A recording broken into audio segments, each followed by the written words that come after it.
নমস্কাৰ মই অন্য টিভিনি ব্লগলৈ মই আপোনালোক সকলোকে স্বাগতম জনাইছোঁ তো আজি মই গৈ আছোঁ মাই মোষ্ট ফেভৰেট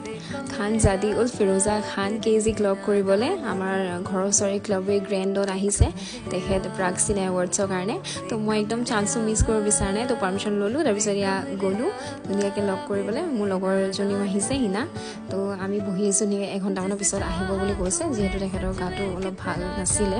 গা বেয়া হৈ আছিলে তো আমি পূৰা ৱেইট কৰি আছোঁ এইখন দেখিছে ক্লাবে গ্ৰেণ্ডৰ এম্বিয়েন্সটো ৰিচেপশ্যনৰ ওচৰত বহুত ধুনীয়া হয় মই ফাৰ্ষ্ট টাইম গৈছোঁ ফাইনেলি তেখেত আহিলে মই মানে একদম চকু পানী ৰখাব নোৱাৰিলোঁ পূৰা কান্দিছোঁ I am so' big fan of her মানে কৈছোঁ ন শ্বি ইজ চ'